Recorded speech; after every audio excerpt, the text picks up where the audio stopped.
Berhenti sangka buruk. Tidak ada baiknya sangka buruk. Berdoa pun tidak boleh sangka buruk kepada Allah. Saya kenapa 3 tahun ini berdoa, kok tidak dikabulkan doaku? Percaya bahwa apa yang Bapak minta tidak baik. Ya Allah, mudah-mudahan saya jadi pedagang yang sukses. Allah tahu kalau ibu jadi pedagang yang sukses, ibu sombong, tidak datang ke masjid, maka Allah senang. Biarlah ibu tetap miskin supaya datang ke masjid. Saya dulu daftar tentara. Tes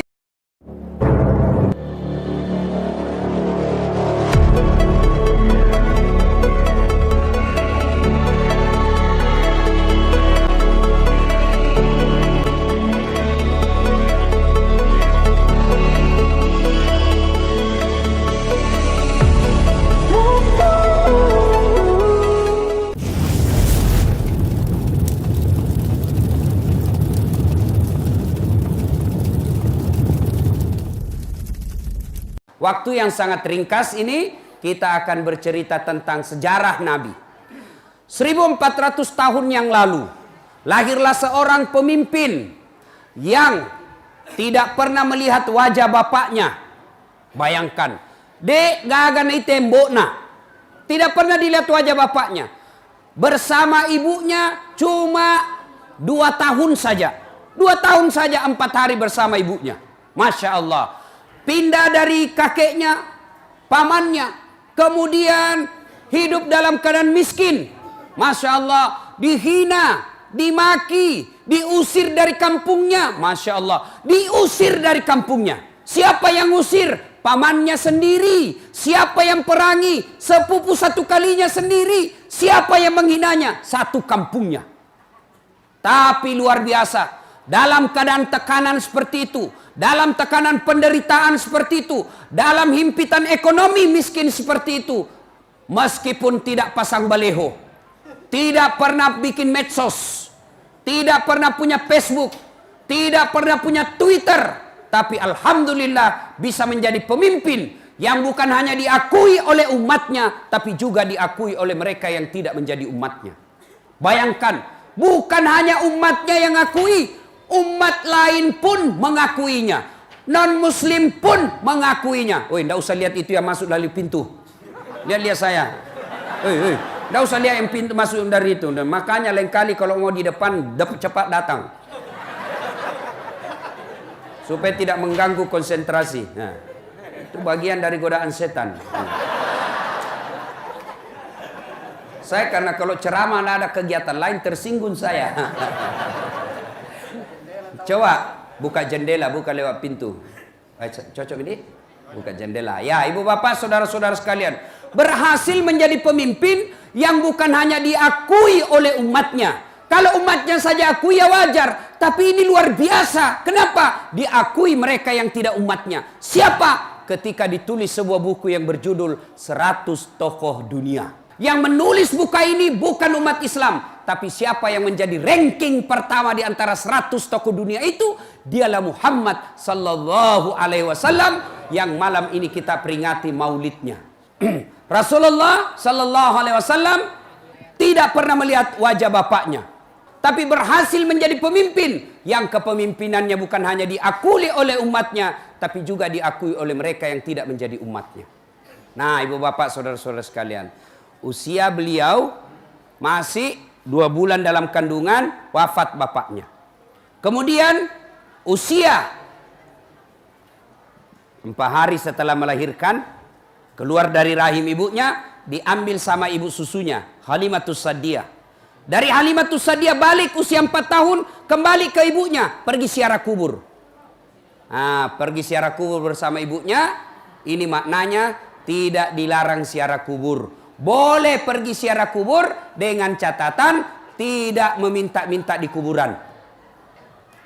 Ya, boleh ziarah kubur. Saya ulang, Islam tidak melarang ziarah kubur dengan catatan datang ziarah kubur tujuannya satu, bahwa kita betul-betul juga akan meninggal, mengingat kematian. Tujuan kedua, menghindari fitnah dunia. Apa maksudnya? Jangan sampai rumah kita mewah di Samarinda seberang, rumah kita ada mobil parkir 3, begitu lewat orang di kuburannya bapak kita, rumputnya tinggi, makamnya nisannya bengkok, sudah runtuh pasirnya, sehingga menjadi fitnah dunia. Orang berkata, wih, kasihannya ini orang meninggal, rumahnya anaknya mewahnya, bagusnya rumahnya anaknya, ternyata tidak terurus kuburannya bapaknya.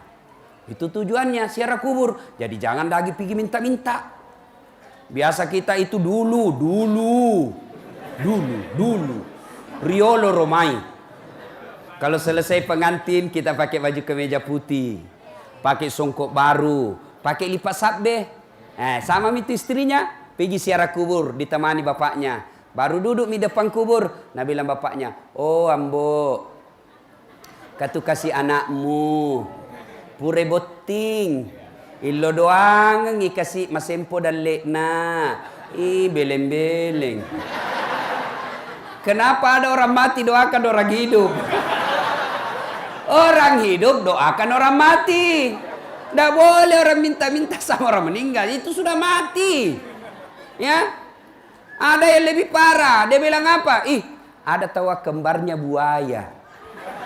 Mana ada orang manusia kembar buaya? Kalau manusia jadi buaya darat, mungkin ada. Ya, tidak boleh itu percaya begitu ada orang kembar binatang. Tidak ada itu. Ya, nah sudah ziarah kubur Nabi, pulang di desa bernama Afwa, sakit ibu beliau, lalu meninggallah Siti Aminah di desa Afwa itu. Yatim Nabi. Usia Nabi yatim diambil oleh kakeknya Abdul Muttalib, usia 6 tahun. Sampai usia 8 tahun, meninggal lagi kasihan kakeknya. Coba bayangkan, tidak pernah dilihat bapaknya. Usia 6 tahun meninggal ibunya. Meninggal lagi kakeknya usia 8 tahun. Diambil oleh pamannya. Siapa nama pamannya? Siapa nama pamannya? Abu Talib diambil sama pamannya. Usia 12 tahun, Nabi mulai berdagang. Nabi dagang bersama dengan pamannya. Beliau pergi ke Syam. Itulah Syria sekarang. Yang dihina, yang perang sekarang. Penduduknya pergi mengungsi. Bapak-bapak kalau cinta kepada Nabi, malam ini sedekahlah untuk membantu orang-orang Syam. Sampai di negeri Syam, ada seorang pendeta yang melihat tanda-tanda kenabian. Namanya pendeta Bukhaira. Ya, pendeta ini punya informasi menurut Injil. Injil menjelaskan ada 3 tanda kenabian. Satu dia lihat, ini kemana ini anak muda di atas onta? Ada awan melindunginya. Anak muda di atas onta ke kanan, awan ke kanan. Dia ke kiri, awan ke kiri. Pendeta Bukhaira berkata, ini tanda-tanda Nabi. Tanda-tanda Nabi. Akhirnya apa? Dia panggil Abu Talib. Abu Talib, sini dulu. Agak cepok. Tentu dalam buku tidak ada capok. Ini bahasa Bugis. Karena sini saya dengar banyak orang Bugis toh. Nah, luar biasa ini orang Bugis. Banyak. Di mana-mana saya ketemu orang Bugis, Pak. Saya ke Biduk-Biduk banyak orang Bugis. Saya ke Pulau Kijang Sumatera banyak orang Bugis. Saya pergi Sabah Sarawak banyak orang Bugis. Sebegitu saya masuk penjara banyak juga orang Bugis. Tanya Pak Kapolsek. Bercanda ya, bercanda Pak ya. Nah, Bapak saudara-saudara sekalian dipanggil. Penasaran ini pendeta Bukhaira. Lalu dia tanya, Abu Talib, siapa namanya ini? Kemanakanmu? Muhammad. Dia bilang, cocok. Tanda kenabian yang kedua, namanya Ahmad. Menurut Injil. Dia penasaran. Akhirnya apa? Dia mau lihat tanda kelahirannya. Ada di belakangnya Baba. Tahu Jaki Baba tuh? Saya tidak tahu apa bahasa Indonesianya. Yang penting kalau orang bilang Baba, nah tahu mintu. Baba. Oh dia lihat, ini Nabi ini. Lalu pendeta Bukhaira berkata, Abu Talib, palisu siga anuremu.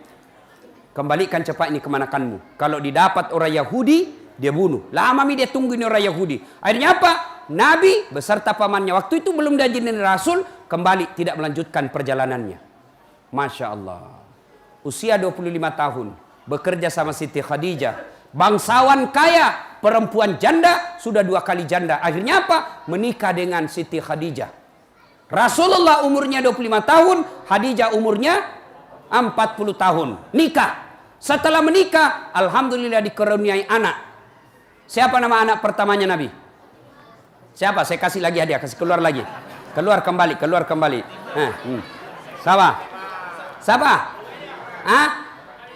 Ruqayyah? Salah. Siapa? Hah? Siti Fatimah? Salah. Siapa? Siapa? Ah, sini.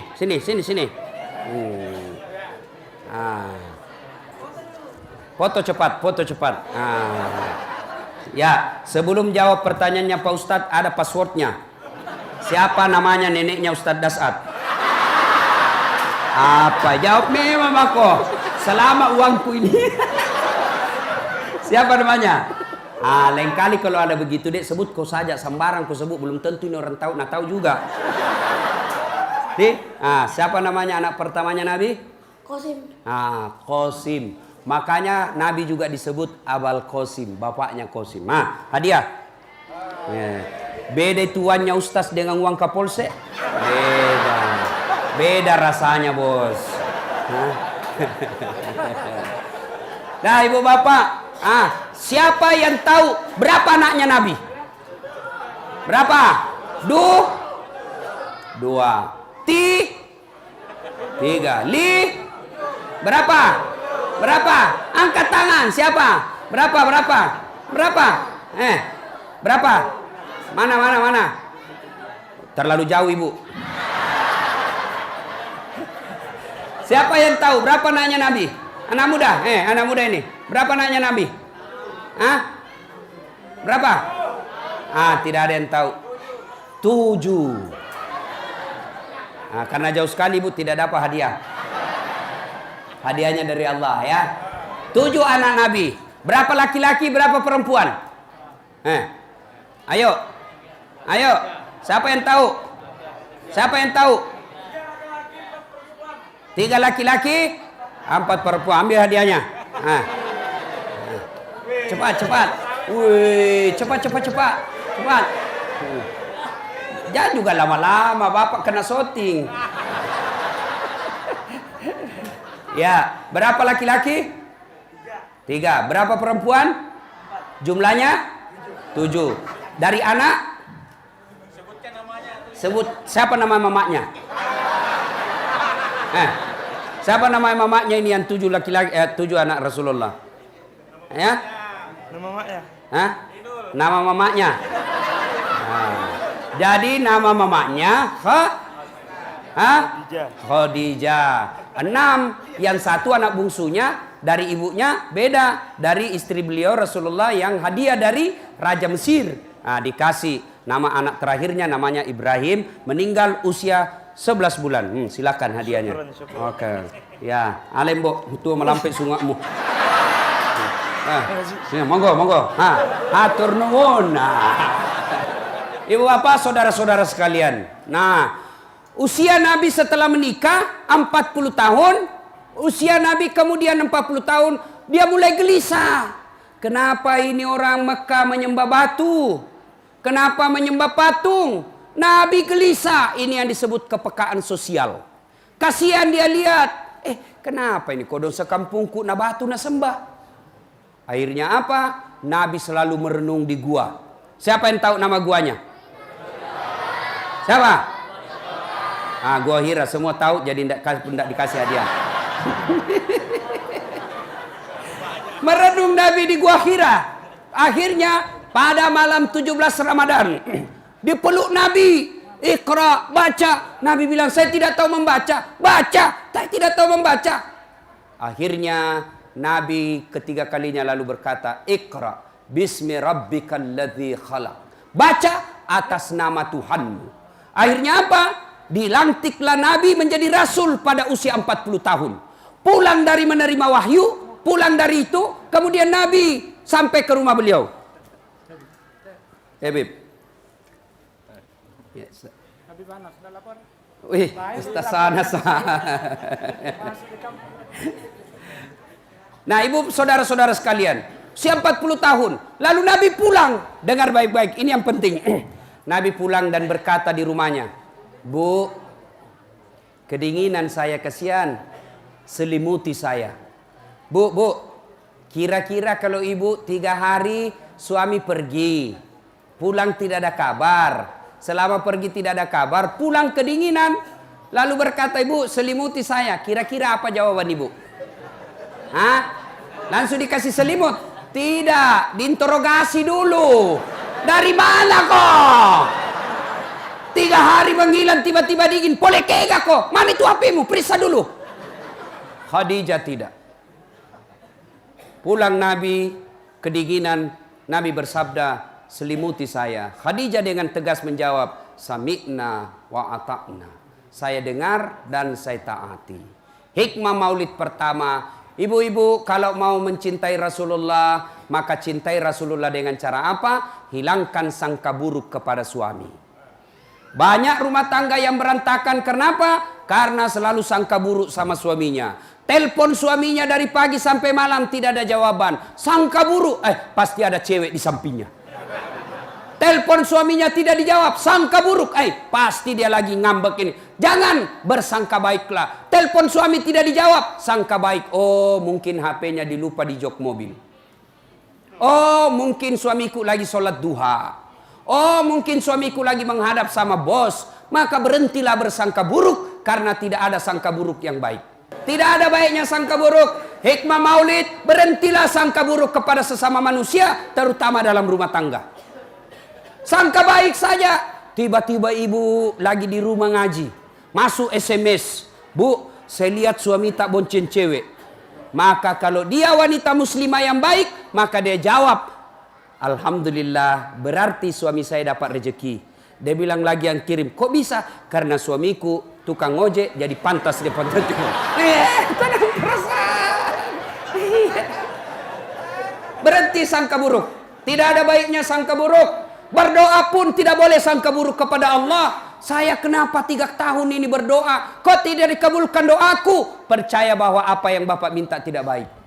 Ya Allah, mudah-mudahan saya jadi pedagang yang sukses. Allah tahu kalau ibu jadi pedagang yang sukses, ibu sombong, tidak datang ke masjid, maka Allah senang. Biarlah ibu tetap miskin supaya datang ke masjid.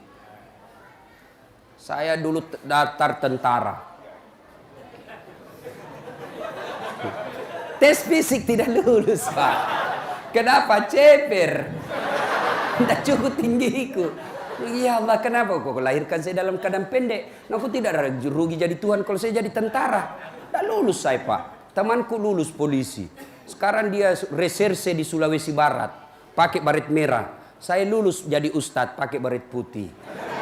Tapi alhamdulillah dengan baret putih yang saya pakai, mulai baret hitam sampai baret merah, kucaramaiku semua. Sangka baik, jangan sangka buruk. Saya 2013 ikut Pilwali Makassar. Dia bilang orang, kalah ki Ustaz? Tidak. Siapa bilang saya kalah? Cuma yang menang lebih banyak suaranya. Sangka baik. Saya tidak pernah sangka buruk. Alhamdulillah, dengan tidak terpilih di sana, saya bisa kemana-mana ceramah. Baru lagi saya pulang dari Jepang. Sebelumnya dari Amerika. Sebelumnya dari Itali. Tahu Itali? Tahu Itali? Tahu? Tahu? Ah? Tahu? Tahu Itali? Itu sampingnya. Coba luar biasa. Dengan begitu Allah kasih yang terbaik. Maka hikmah maulid ini, berhentilah sangka buruk. Sangka baik kepada Allah, kepada sesama manusia, terutama dalam rumah tangga. Jangan ada sangka buruk. Ada sesuatu, bawa ke sangka baiknya. Kenapa suamiku ini 2 hari saya telepon-telepon tidak aktif HP-nya. Sangka baik. Oh, kasihan barangkali HP-nya dicuri orang. Tenang perasaan. Kenapa ini orang dari tadi saya hubung-hubungi tidak ada. Oh, sangka baik. Oh, mungkin dia sibuk. Insya Allah orang yang sangka baik tidak rusak hatinya. Hati yang bersih akan baik dia punya hidup dunia akhirat. Sudah naik. Kemudian Nabi ada yang tanya, Ustadz, Nabi itu kan tidak tahu membaca, tidak tahu menulis. Apa dia bodoh? Tidak. Tidak tahu membaca, tidak tahu menulis, tidak identik dengan bodoh. Kenapa? Banyak orang dulu, Pak, termasuk nenekku, tidak tahu membaca, tidak tahu menulis, tapi jago berdagang. Coba, banyak orang tidak tahu menulis, tidak tahu membaca, tapi nah hafal itu uang.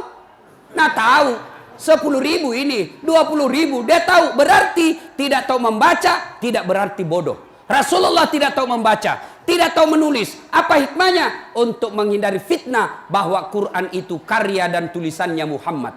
Mereka mau menuduh bahwa Quran itu karya Muhammad, Quran itu witilan Muhammad. Mereka tidak bisa lakukan tuduhan itu. Kenapa? Terbukti dalam sejarah Muhammad sallallahu alaihi wasallam tidak tahu membaca dan menulis. Tapi apa dia bodoh? Tidak. Mana buktinya? Pada usia beliau 36 tahun, belum jadi nabi, terjadi pertengkaran di Mekah. Apa judul pertengkarannya? Ka'bah dipugar. Di Ka'bah itu ada batu Hajar Aswad.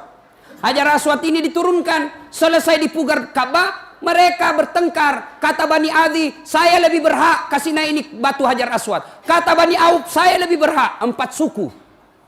Akhirnya 3 hari 3 malam tidak ada keputusan. Sampai hari ke-6 baru ada keputusan. Apa keputusannya? Begini, besok kita lihat siapa manusia pertama yang lewat di pintu masjid. Itulah yang kita suruh untuk tunjuk siapa yang angkat ini batu. Setuju? Setuju. Akhirnya tunggu. Ternyata besok siapa yang lewat di pintu itu? Dialah Muhammad yang digelari orang Makkah Al-Amin, yang terpercaya. Oh, langsung dia bilang orang Makkah, cocok nih. Dek Nana salah. Iya, na cocok nih. Ini orang jujur ini, tidak pernah salah-salah bicaranya ini. Baik, ya Muhammad. Kami ini ceritakan, kami ini berhari-hari bertengkar, tidak sepakat untuk mengangkat baju Hajar Aswad ini. Menurutmu siapa yang lebih berhak? Nabi lalu membuka serbannya. Tahu serban? Tahu serban? Dia buka serbannya. Berapa sudutnya serban? 4 sudut. Lalu Nabi buka, hamparkan serbannya. Lalu semua kepala suku yang 4. Tabe, pegang ke sini. Kabe, pegang sini. Tabe, pegang sini. Sama-sama kepala suku pegang 4 suku. Lalu Nabi bersabda, daripada sampean ribut, biar saya yang angkat ini batu, kasih masuk di serban. Lalu 1, 2, 3, angkat rame-rame.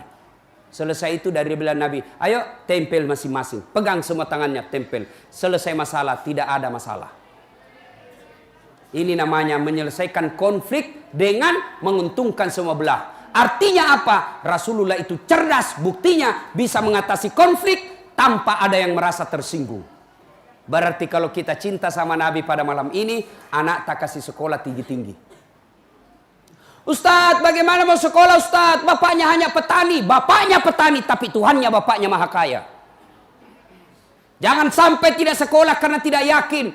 Allah yang ngatur rezeki anak kita, bukan bapaknya.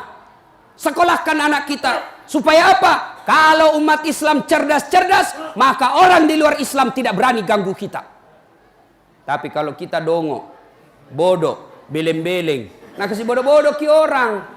Makanya suara tak kadang-kala dibeli. Kadang-kala kita salah milih pemimpin. Kenapa? Karena kita bego. Maka sekolah. Oh, luar biasa itu. Ali bin Abi Thalib. Ada 4 sahabat Nabi. 1. Sahabat utama Nabi, Abu Bakar Siddiq. Beliau adalah orang yang paling bijaksana dalam berbicara dan mengambil keputusan. Yang kedua, Umar bin Khattab. Beliau adalah sahabat Nabi paling tegas, diberi gelar Al-Faruq. Artinya paling hebat memisahkan antara yang batil dan yang haram, yang batil dan hak. Kemudian yang ketiga, Utsman bin Affan, tokoh muda kaya tapi dermawan membantu. Kemudian yang keempat, Ali bin Abi Thalib, anak muda yang cerdas. Dengan ilmu kau bisa dapat harta, tapi dengan harta belum tentu kau dapat ilmu. Mana contohnya Ustaz? Ada orang di kampungku kaya. Diajarlah dia membaca karena dia tidak tahu membaca. Diajarlah membaca sama cucunya. Nah, dikasih lihatlah gambar. Jai. P tambah pep, so, pepso, D. Apa bacanya? Odol. Masuk lah guys. Coba. Dia waktu itu masuk wartel. Tahu wartel? Tidak ada sekarang wartel. Warung telepon. Oh kaya ini pak. Diambil nomor HP-nya anaknya. Dia buka. Langsung dia bilang, halo. Ambok Muna. Halo. Dalam hatiku, bagaimana mau nyambung? Dan pencet dulu nomornya. Saya bilang gaji, pencet dulu. Ya Pak Guru nak, aku pencet mi. Sudah itu, nak telepon. Halo. Aku bilang, tak balik Haji. Kenapa? Yang di mulut nak simpan di telinga. Yang di telinga simpan di mulutnya. Aku bilang, Haji tak balik. Langsung dia bilang lagi, loha. Oh loha. Coba. Ini banyak duitnya. Tapi karena tidak punya ilmu, baru di Makassar mati lampu, tidak bisa berapa-apa.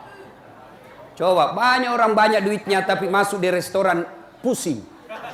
Dia bilang, mana nak senyan rioron nak. Enak semua dimakan itu tadi nak. Satu saja yang tidak enak. Batena emak dek na melok tama. Kutelan tidak mau masuk nak. Nah bilang anaknya, yang mana mbok? Nah bilang, itu yang putih tipis. Ternyata apa? Tisu. Ini banyak duitnya tapi tidak punya ilmu, menderita lagi ya. Sebaliknya, dengan ilmu kau bisa dapat uang. Ya, dengan ilmu kita bisa dapat uang. Dengan uang belum tentu dapat ilmu. Dan kelebihan lagi ilmu berkaitan dengan ibadah, hampir bisa dipastikan Bapak gagal dalam ibadah kalau tidak punya ilmu. Tidak tahu syarat sahnya puasa, tidak tahu syarat sahnya sholat, tidak tahu syarat sahnya ibadah yang lain, maka sholat ibadah yang kita lakukan pasti batal. Contoh ya, ada orang sholat, tidak ada ilmunya. Sholat takbir, aneh-aneh takbirnya. Dia begini, Allah. Begini. Takbirnya begini. Saya bilang, kadang-kadang lain juga ilmu nak kuliah ini aja. Saya datangi, saya itu kelemahan saya. Kalau ada saya lihat aneh-aneh, saya tidak puas sebelum saya tanya. Saya tanya lah itu. Garo. Apa dia bilang, anu nak, saya tulis Allah. Ya kan ini coba lihat. Iya toh, Allah. Oh iya tahu, masuk akal. Saya bilang, siapa ajar kita? Dia bilang, nenekku. Aku bilang, nenekmu Nabi. Coba. Ada lagi yang takbir begini, Allah. Dia kan begini. Saya tanya apa lagi itu? Nah bilang, satu Tuhan. Oh ya masuk akal. Mana dalilnya? Tidak ada. Bisa juga saya bilang, satu istri, tetap satu. Tidak boleh. Ada lagi orang sholat, ibadah, di sampingnya orang tua, dia kasih goyang jari-jarinya. Ini anak muda tidak mau kalah, nak kasih kencang. Saya tanya, kenapa begitu? Karena ini sudah tua, Ustaz Lobek nih. Saya masih full cas, Anda boleh. Coba. Ibadah kita bisa berantakan kalau tidak punya ilmu. Dan kita beribadah dengan susah karena tidak punya ilmu. Ada pernah suatu ketika saya ceramah, bahwa kalau Ramadan itu siang saja yang tidak boleh berhubungan istri. Malam boleh. Selesai ceramah datang lah ini bapak-bapak. Ustaz, serius Ki? Maksudnya apa Pak? Kalau malam boleh? Boleh. Yang tidak boleh itu asan subuh sampai asan maghrib. Asan maghrib sampai asan subuh boleh. Serius? Iya, Nabi bilang. Masya Allah Ustaz, saya sudah 6 tahun biar malam tidak juga. Saya bilang, kadongok kok. Ya, kebelajar. Ya, hari Jumat, berapa banyak orang nanti di akhirat tidak punya pahala Jumat. Kenapa? Karena dia datang saat khatib sudah Assalamualaikum. Dia bisa lakukan ini. Kenapa? Karena dia tidak punya ilmu. Dia datang sholat Jumat, paling terlambat datang, paling cepat pulang. Mau masuk, dia bilang, tunggu dulu, masih bisa habis 2 batang ini. Dia ketawa, saya serius ini. Ada perokok di sini? Ada? Ada? Berhentilah Pak. Bapak kalau tidak bisa nyumbang Palestina, sumbang dengan cara apa? Berhenti merokok. Apa hubungannya Ustadz? Itu rokok, pabrik rokok yang ada di Indonesia, semua pemilik sahamnya orang Yahudi. Tahu Yahudi? Itulah yang tembaki kasihan orang-orang Islam Palestina. Masih kecil, bayangkan Pak, saya pernah lihat tayangan medsos, anak-anak kecil di baris usia-usia belasan tahun dia geret lehernya. Tidak bisa melawan. Bayangkan, diperkosa mamanya di depannya, diperkosa saudara perempuannya di depannya. Untuk apa? Meruntuhkan mental orang Islam. Supaya apa? Mereka tidak berani dan malu menjadi orang Islam. Siapa yang lakukan itu? Yahudi. Dan apa bisnisnya Yahudi di Indonesia? Itu rokok. Berhenti merokok Pak. Kalau Bapak mau perang sama orang Yahudi, berhenti merokok. Bangkrut mereka kalau Bapak tidak merokok. Bayangkan berapa Bapak beli satu hari. Kali 1 bulan, kali 1 tahun. Dan 20% dari harga rokok yang Bapak beli langsung dikirim ke Israel untuk membantu peralatan senjata mereka. Jadi Bapak merokok, kita tembaki orang Islam itu secara tidak langsung. Berhenti merokok. Kalau tidak bisa berhenti merokok, silahkan pegang rokok. Tapi jangan kasih ketemu api. Itu saja kita pegang-pegang.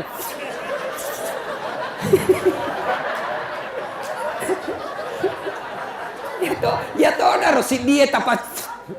Nggak ada bedanya. Cuma bedanya ada warnanya kalau dibakar.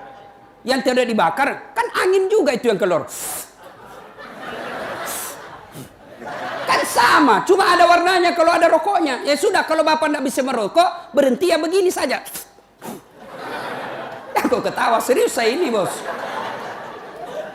Ya, kalau bapak cinta sama Nabi, berhentilah merokok. Sudah, tidak usah panjang cerita. Kalau bapak betul-betul cinta sama Nabi sama tahun ini, wujud konkretnya nyata, berhenti merokok. Tidak ada hadis yang menjelaskan Nabi merokok. Ada bapak pernah dengar Nabi menunggu sahabat yang datang sambil merokok 2 batang? Nggak ada. Saya juga biasa langsung ilfil kalau lihat ustadz ada merokok. Aduh, tidak masuk akal saya juga itu biasa. Dia berhenti. Mohon maaf kalau ada di sini. Mohon maaf. Ini tujuannya dakwah. Kalau tidak bisa berhenti, bangun sholat tengah malam. Ya Allah, berikan saya kemampuan. Hindari kecanduan ini. Tanpa bimbinganmu, ya Allah, saya tidak bisa berhenti. Ya Allah, saya berhenti. Saya niatkan tabungan uangku. Saya mau pergi ke Baitullah bersama Ustaz Das'ad. Sini nih, daftar cepat sama saya. Ibu bapak, saudara-saudara sekalian. Sudah, berhentilah. Nah, selanjutnya. Usia Nabi makin uzur. 12 Rabiul Awal, hari Senin, tahun ke-11 Hijriah. Rasulullah Sallallahu Alaihi Wasallam sakit. Rohnya Nabi cabut naik ke atas meninggalkan telapak kaki. Dingin betis beliau sampai ke paha, sampai ke perut, sampai ke dada, sampai ke kerongkongan. Ketika hari kebangkitan, dibangkitkan Nabi. Nabi manusia pertama yang dibangkitkan. Dia gosok matanya begitu bangun berhadapan dengan Jibril. Lalu Nabi berkata, "Ya Jibril, hari apa ini?" Jibril menjawab, "Ini hari kebangkitan." Kalau ini hari kebangkitan, siapa dia cari Nabi? Apa beliau cari bapaknya yang tidak pernah dilihat? Apa beliau cari keluarganya, Hasan Husain cucunya yang tersayang? Tidak. Nabi mencari, Jibril, kalau ini hari kebangkitan, aina ummati? Mana umatku? Mana umatku? Mana kasihan umatku? Masya Allah. Inilah cintanya Nabi kepada kita. Nah sekarang bagaimana cinta kita kepada Nabi? Ayo. Bagaimana cinta kita kepada Nabi? Nabi jelaskan sepelit-pelit di antara kalian. Dia dengar namaku disebut. Dia tidak bersalawat kepada aku. Kita biasa dengar Nabi Muhammad salawat tidak ikhlas. Muhammad sallallahu. Apa artinya itu bos? Nabi Muhammad sallallahu. Panas saya cikali. Allahumma salli ala Sayyidina Muhammad wa ali Sayyidina Muhammad. Pak, bayangkan kecintaannya Nabi kepada umatnya. Ketika beliau dilempari di Taif. Datang malaikat menawarkan bantuan. Jibril berkata, "Tak lewat-lewat mana nih pak kampungnya? Keterlaluan mereka satu kampung ya Muhammad. Allah utus saya. Kau berdoa saja, saya timpakan mereka, saya hancurkan satu kampung." Mendengar ini, apa kira-kira jawaban Nabi? Misal nih, saya dilempar, dimaki, dilempar sampai jatuh gigiku. Datang Pak Kapadandim. Bagaimana Pak Ustaz? Tembak, hancurkan satu kampung. Tapi Nabi tidak. Apa jawaban Nabi? Ya Jibril, kalau hari ini Allah ingin mengabulkan doaku, saya hanya berdoa kepada Allah. Ya Allah, berikan mereka hidayah orang-orang Taif. Mereka melempari saya karena mereka tidak tahu apa yang saya bawa buat mereka. Akhirnya Allah mengabulkan doanya. Sampai sekarang dari semua kampung yang pernah saya lalui, saya pernah datangi di Saudi, Taif, orangnya akhlaknya baik-baik. Nabi doakan mereka baik akhlaknya. Nah, itulah cintanya Nabi kepada kita. Nah, kita sekarang mana cinta sama Nabi? Tulis saja nama Nabi kita malas. Namanya Muhammad Jabbar. Namanya Muhammad Faisal. Apa kita tulis Muhammad? Tidak, kita tulis saja M. Faisal. Apa itu M? Makan. Apa itu M? Minum. Apa itu M? Mabuk. Tidak, tulis yang lengkap. Muhammad Faisal. Jangan kau tulis-tulis ringkas itu nama Muhammad. Muhammad Faisal, M. Faisal. Atau biasa juga tulis Mu. Apa itu Mu? Marah Nabi itu kalau namanya dirusak-rusak begitu. Tulis yang lengkap. Muhammad Faisal. Lebih Faisalnya kau ringkas. Muhammad F.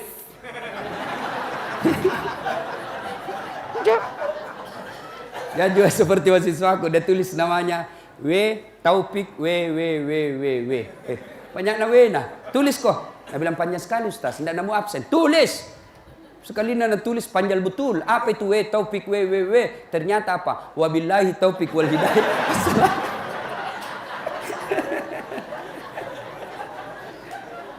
Cinta sama Nabi, ayo tulis nama dengan sebaik-baiknya. Itu bagian kecintaan kepada Nabi. Dengar nama Nabi disebut, selawat kepada Nabi.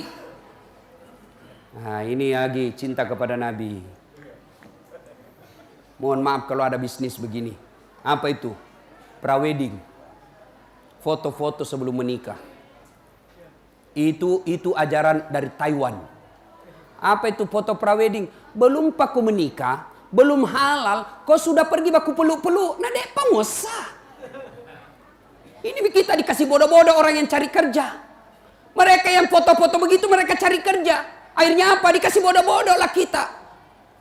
Foto sebelum menikah boleh foto, tapi jangan kasih baku peluk. Belum halal. Yang ngundang haji, ikut mengundang ulama, gedungnya Islamic Center, tapi foto pengantinnya kok begini. Kalau mau ada fotonya silakan. Foto sebelah kanan perempuan dengan keluarganya, silakan. Foto sebelah kiri laki-laki dan keluarganya. Jangan kasih baku peluk. Ini tidak nak kasih baku peluk. Di atas sepeda pakai payung, mau pijual ikan. Tabe, ya kasih naik sedikit, ya kasih masuk tangannya, beleng-beleng. Jangan ada begitu Pak. Baru-baru saya hadiri pernikahan, dengan bangganya dia bikin videonya, baku peluk-peluk sebelum menikah. Lalu dia bilang redaksi kalimatnya, ucapannya, bersangkutan berpacaran sebelumnya SMA. Apaan Tomakura Siri itu begitu? Dengan bangga dia sebut bahwa dari SMA dia pacaran. Apa itu pacaran? Merusak-rusak agama Islam. Yang lebih parah lagi kita sampai kita tidak dikasih alternatif untuk sunnah. Apa itu? Standing party. Tahu ki standing party? Pesta berdiri. Tidak dilarang. Tapi kami yang mau sunnah, tidak boleh makan sambil berdiri, tidak boleh minum sambil berdiri. Kami mau melaksanakan sunnah, tapi tidak ada kursi. Akhirnya masa kita mau jongkok minum begini? Nah syuting ki orang foto Ustaz saat lagi jongkok. Terpaksa apa? Kita keluar tidak makan padahal enak makanan. Kita mau makan, melanggar sunnah. Kita tidak makan, labai dan lee. Jangan ketawa Pak, serius ini Pak. Kalau kita cinta sama Nabi, berhenti pesta-pesta seperti itu. Itu melanggar sunnah. Kalau kita cinta sama Rasulullah, tegakkan sunnah yang sederhana-sederhana. Apa yang sederhana-sederhana? Biasakan setiap mau tidur, doa dulu, itu sunnah. Tidak usah banyak-banyak. Kalau ibu-ibu tidak bisa Senin Kamis, yang gampang-gampang. Pakai baju kanan dulu masuk dengan ucapan Bismillahirrahmanirrahim. Sunnah. Buka baju, Bismillahirrahmanirrahim. Keluar semuanya, Alhamdulillahirrabbilalamin. Yang ketawa, serius kah ini? Yang sederhana saja dulu. Jangan biasakan makan dan minum sambil berdiri. Karena itu bagian minum dan makan bersama dengan setan. Nah, kalau kita betul-betul sunnah mencintai Nabi, Jami banyak cerita. Nabi pernah suatu ketika bersabda, saudara-saudara sekalian, laki-laki tetangga dengan masjid wajib datang berjamaah di masjid. Bubar jamaah. Tiba-tiba ada datang tunanetra. Ya Rasulullah, bagaimana saya? Nabi bersabda, kau lain. Pergi nih. Belum jauh dipanggil lagi. Tal. Kenapa? Kau dengar azan di masjid? Saya dengar ya Rasul. Nabi bersabda, kau wajib datang berjamaah di masjid. Tetangga dengan masjid. Dengar azan meskipun tunanetra, Nabi jelaskan, kau datang ke masjid berjamaah. Kalau ini hadis diterapkan Pak, penuh di masjid. Alhamdulillah di masjid Pak selalu penuh. Apalagi kalau subuh. Penuh sampai di luar, tidak ada di dalam. Ayo, kalau cinta sama Nabi, mari cintai Rasulullah, hidupkan sholat jamaah. Itu saja dulu, sederhana. Kalau pulang ki maulid hari ini, lalu mulai besok kita selalu berjamaah, berkami maulid tahun ini. Pulang sholat tetap sholat tidak berjamaah, sokok mi teruntuk, teluk mi bawa teruntuk, degaga teruntuk sunnah. Datang ki berjamaah. Ini apa yang sebabnya orang. Saya di Makassar ada saya bentuk komunitas namanya Suling. Suling itu subuh keliling. Dan kita dari masjid ke masjid. Selesai suling kita ngopi. Apa itu ngopi? Ngobrol perkara iman. Cerita-cerita. Insya Allah berkah hidup. Datang ki berjamaah Pak. Terutama ini muka-muka yang sudah muka sakaratil maut. Datang ki Pak. Jangan sudah muka sakaratil maut masih juga malas ke masjid. Maga pitu mutobat cilaka. Datang ki berjamaah. Kita juga yang imam kalau datang orang berjamaah jangan terlalu panjang baca-bacanya. Ada juga itu imam suka nasiksa jamaah. Tidak tahu siapa yang ngajar. Itu gunanya orang balik dulu sebelum takbir Pak. Lihat ki dulu siapa pasukan tak. Oh banyak nenek-nenek. Jangan yang panjang. Remati kasihan kita sisa baca yang panjang-panjang. Surah Al-Anfal ayat 2 sampai 40. Nah selesai. Itu orang di belakang orang tua begini mami ke sini. Naik lagi kasih. Dulu batina nasi satu matoi kasih la ilaha illallah. Jangan menyiksa Pak. Nabi menjelaskan kalau kau jadi imam ringkaskan bacaanmu. Kalau kau jadi imam baca yang umumnya orang hafal. Tujuannya apa? Kalau ringkas orang tidak menghayal. Ya, ini tidak. Mau ki ikut. Tidak dihafal. Mau ki ruku. Belum mulai ruku imam terpaksa dibaca semua pengumuman. Matikan handphone. Coba, sudah dibaca lagi saldo kas, pemasukan. Dia baca semua Pak. Sudah dibaca itu bajunya lagi orang dibaca. Persatuan Guru Republik Indonesia, cabang Samarinda seberang. Semua dibaca. Siapa yang salah? Imam. Ringkaskan. Yang kedua kata Nabi, baca yang umumnya orang hafal. Tujuannya apa? Supaya orang bisa ikut. Coba kalau imam baca Qul huwallah, biar anak-anak ikut. Begitu imam baca surah Al-Anfal ayat 2 sampai 40, dia husuk dengan bacaannya kita menghayal di belakang. Begitu salah imam, ewa ya lemu. Siapa mau bantu kau ndak dihafal bos. Ada tiba-tiba sholat, lu ndak tahu sambungannya, karena ada cicak jatuh dekat kepalanya, stres. Orang stres ndak tahu apa sambungannya, hening, suasana semua diam. Nah bilang ini imam, tolong bantu di belakang. Dia bilang di belakang, saya juga tidak tahu. Tiba-tiba ada yang berteriak, dia bilang, kalau begitu ya sudah, Allahu Akbar. Ayo, ayo. Siapa yang salah? Siapa salah? Siapa? Imam. Maka kalau imam salah, kacau barisan. Waktu saya dulu SMP ini di kampung, sujud imam, lama sekali sujud. Ada temanku langsung angkat kepalanya. Langsung, lenyap imam.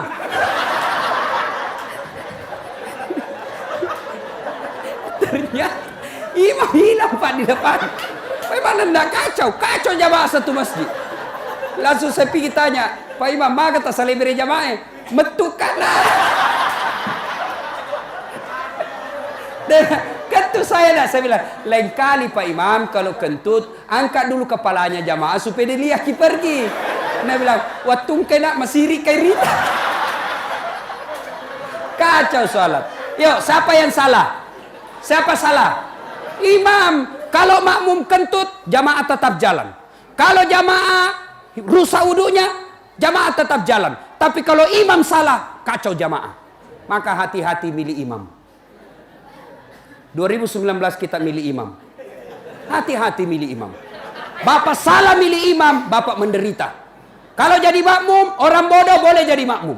Menurut fikih, orang gila boleh jadi makmum. Anak-anak boleh jadi makmum. Doktor boleh jadi makmum. Insinyur boleh jadi makmum. Petani boleh jadi makmum. Tapi imam hati-hati. Ketat fikih mengaturnya. Kenapa? Karena dialah pemimpin. Kalau salah imam, berantakan kita punya pasukan. Jelas? Ibu bapak saudara-saudara sekalian, hidupkan sholat berjamaah. Andai Nabi jelaskan, andai saja umatku dia tahu keutamaan sholat berjamaah terutama subuh, mereka akan datang ke masjid walaupun mereka merangkak. Cuma kita malas datang ke masjid. Kenapa? Karena kita tidak lihat pahalanya. Ibu bapak saudara-saudara sekalian, banyak yang ingin kita sampaikan, tapi waktu yang terbatas. Belum apa? Bapak enak, saya yang capek. Ya, ibu bapak saudara-saudara sekalian, berikutnya Kalau kita cinta sama Nabi, biasa kalau ada orang kita cinta itu sering-sering disebut namanya toh. Wih, misal saya lagi jatuh cinta sama Ecekku. Oh, kasih nakega aku tuh kasih Ecekku. Oh, kalau sayang. Kalau cinta sama Nabi, salah satu di antaranya kita sering menyebut orang yang kita cintai. Bagaimana cara menyebutnya? Dengan banyak bersalawat kepada Rasulullah. Jangan anggap enteng itu salawat, Pak. Boh, kita ingat waktu kecil dulu. Saya masih ingat, Pak. Kalau kita lagi makan, tiba-tiba keselak, tulang ikan, tidak dibawa lari ke THT tenggorokan, ahli dokter tenggorokan, tidak. Langsung mama tak ambil beras, ambil apa itu? Nasi. Nah kemoy. Emai nak, emai. Salawatku. Allahumma sholli. Hilang. Masih ingat dulu ibu-ibu kalau masak, tiba-tiba kena api, tiba-tiba kena minyak goreng, tidak lari ke ahli kulit. Apa? Dia ambil itu, lalu salawat. Allahumma sholli ala sayyidina. Allahumma sholli ala sembuh. Saya pernah pergi ke apalagi itu dulu Haji Nas, lupa pulau apa namanya, Pulau Aru apa, Tanjung Aru kayaknya. Saya pergi dibawa ke sana, pergi ceramah, pakai perahu katinting, tok. Saya naik perahu, ternyata kenal pot, saya kira kayu. Kenal lepokna, saya kira kayu karena dia coklat. Saya pegang langsung bau hangus. Di tengah laut, mau pulang, tidak mungkin. Terpaksa saya langsung ingat keutamaan salawat. Dengan izin Allah, tidak rusak. Ini fakta, Pak, yang saya alami. Salawat saja, banyak-banyak bersalawat. Ibu-ibu, ada masalah dalam rumah tangga, salawat sebanyak-banyaknya. Biar Allah yang tolong kita. Bapak-bapak mau buka bisnis, salawat kepada Nabi. Ya Nabi, salam alaik. Ya Rasul, salam alaik. Ya Habib, salam alaik. Duduk baik-baik, salawat kepada Nabi. Dengan sebaik-baiknya. Jangan salawat tidak bagus. Nggak jelas itu, bos. Panasai. Ya, bagus-bagus. Sallallahu ala Muhammad sallallahu alaihi wasallam, sallallahu ala Muhammad sallallahu alaihi wasallam. Itu dulu barasanji di kampungku. Saya masih ingat. Tapi ada temanku napelesetkan kipak. Napelesetkan apa salah-salah. Apa dia bilang? Ya ko tello ala moi, ya ko manu alai mai.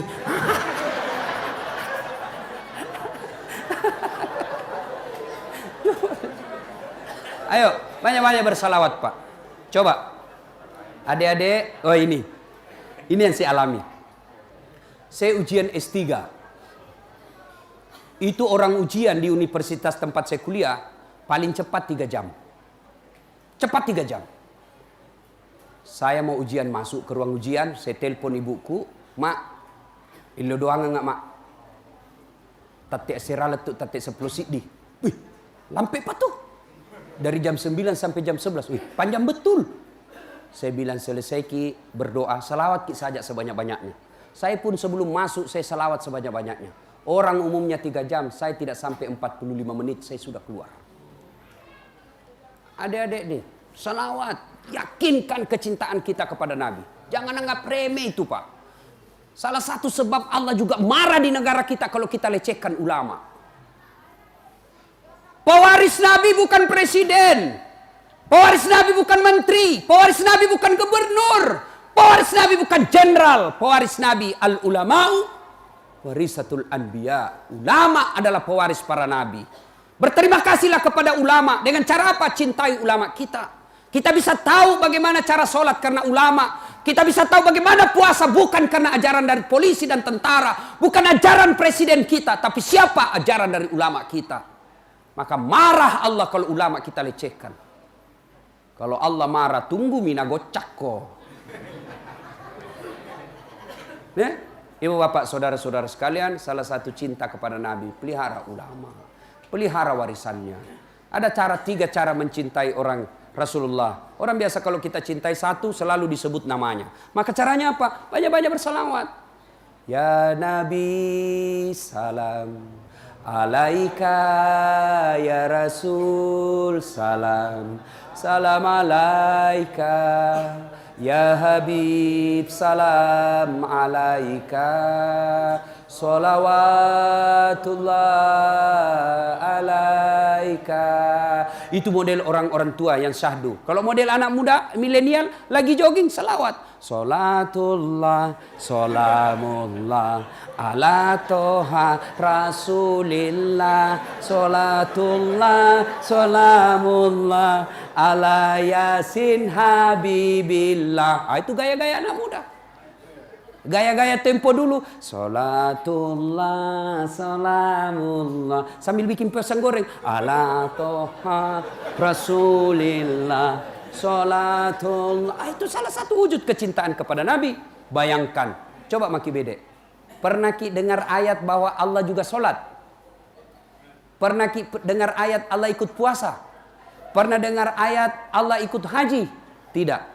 Tapi ketika Allah perintah kita sholawat, innallaha wa malaikatahu yusalluna ala nabi. Allah dan para malaikatnya pun ikut bersalawat kepada Rasulullah Muhammad sallallahu alaihi wasallam.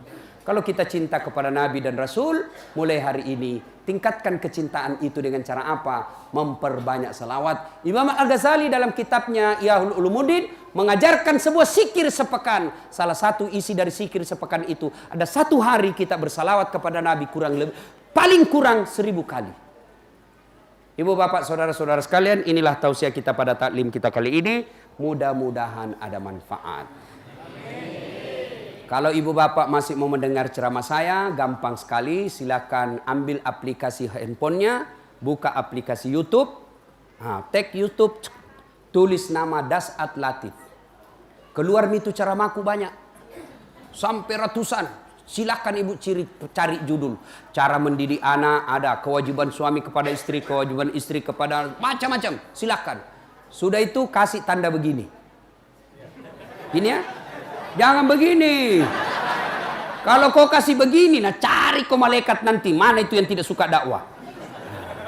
Kalau tidak suka, jangan kasih begini. Tidak usah begini, jangan juga kasih begini kita, bos. Ya. Sudah, jangan, yang paling penting lagi komen sedikit. Hebat Ustadz. Lebih bagus lagi, like and share. Tambah hebat lagi, subscribe. Itu yang panjang-panjang. Mau yang pendek-pendek namanya cersi. Ceramah singkat, 1 menit. Apa itu? Silakan follow saya di Instagram. Tulis nama saya Das'at Latif 1212. Das'at, D-A-S-A-D, Das'at Latif 1212. Keluar itu ceramahku yang ratusan, 1 menit. 1 menit. Sudah mi Ustaz, ku cek, tidak mau ya Ustaz. Berarti tidak ada kuotamu serta.